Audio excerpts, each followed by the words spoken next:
Harimau Jawa mengamuk di Sumedang. Pembukaan di lereng-lereng hijau Sumedang, Jawa Barat. Pernah terjadi kisah kelam yang masih dibicarakan para tetua hingga hari ini. Sebuah kisah tentang harimau Jawa, sang raja hutan yang kini telah punah, yang pernah mengamuk, meneror kampung, dan mengguncang tanah Priangan. Peristiwa ini bukan sekadar cerita pengantar tidur, tetapi bagian dari sejarah manusia dan alam yang saling berbenturan. Pada awal abad ke-20, daerah Sumedang masih dipenuhi hutan lebat. Pepohonan menjulang, lembah berkabut, dan suara hewan liar masih menjadi bagian dari kehidupan sehari-hari. Harimau Jawa, yang saat itu masih sering terlihat, kian tersudut karena pembukaan lahan, perburuan, dan konflik panjang dengan manusia. Di tengah kondisi itulah muncul satu sosok harimau jantan besar yang konon lebih buas dan lebih berani dari yang lain. Penduduk menyebutnya Maung Kasepuhan, karena sering terlihat di sekitar daerah Kasepuhan, wilayah hutan adat Sumedang. Suatu malam, suasana kampung berubah. Ternak warga ditemukan mati tanpa suara, luka cakaran di tanah basah, dan jejak kaki besar di dekat sungai. Warga berusaha tenang, namun ketakutan mulai menyebar. Beberapa hari kemudian, seorang penyadap nira yang pulang larut malam mendengar geraman panjang. Ketika ia menoleh, dua mata kuning menyala dari balik semat. Lelaki itu lari sekuat tenaga, namun kabar sudah menyebar bahwa Maung Kasepuhan tidak lagi sekadar lewat. Ia mulai memasuki wilayah manusia. Puncak ketegangan terjadi ketika harimau itu benar-benar memasuki perkampungan pada waktu senja. Ayam berlarian, kambing mengembik ketakutan, dan warga langsung bersembunyi di balik pintu. Beberapa orang yang menyaksikan dari kejauhan menggambarkan tubuh harimau itu luar biasa besar untuk ukuran harimau Jawa.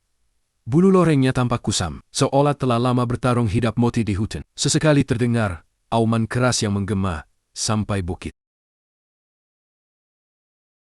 Warga bersepakat menunggu bantuan. Namun akses yang sulit dan kondisi hutan membuat penanganan tidak bisa cepat. Selama beberapa hari, harimau itu muncul dan menghilang, menimbulkan ketakutan di tiap malam yang datang. Akhirnya, para pemburu dari daerah sekitar dipanggil. Mereka dikenal berpengalaman menghadapi hewan buas. Peralatan pun disiapkan. Senapan tua, jerat kawat dan obor untuk menerangi malam. Namun harimau Jawa bukan binatang bodoh. Ia menghindari setiap perangkap, memutar ke arah yang tidak terduga, dan hanya meninggalkan jejak samar di lumpur. Beberapa pemburu menyebut seolah harimau itu mengerti apa yang sedang dilakukan manusia. Di malam ketiga, salah satu pemburu hampir menjadi korban ketika harimau itu menyergap dari samping. Auman keras menggetarkan pohon bambu, namun harimau itu kembali menghilang begitu cepat. Konflik panjang ini akhirnya berakhir ketika harimau muncul di dekat ladang tebu. Kelelahan dan tampak terluka. Kemungkinan akibat perkelahian dengan harimau jantan lainnya, atau karena terjerat secara tidak sengaja. Para pemburu terpaksa mengambil tindakan terakhir. Beberapa tembakan terdengar, menggema ke seluruh lembah. Harimau itu roboh, tubuhnya yang megah mengakhiri perjalanan panjangnya. Warga kampung datang melihat dengan perasaan campur aduk, lega, takut, sekaligus sedih. Mereka sadar, meski harimau itu menebar bahaya, ia hanyalah makhluk yang kehilangan rumahnya. Kisah harimau Jawa yang mengamuk di Sumedang menjadi pengingat bahwa keseimbangan alam pernah rusak dan manusia turut mengambil bagian dalam hilangnya salah satu predator terbesar di Jawa. Kini, harimau Jawa telah resmi dinyatakan punah. Yang tersisa hanyalah cerita, jejak samar di arsip kolonial, dan kisah-kisah rakyat yang diwariskan turun-temurun.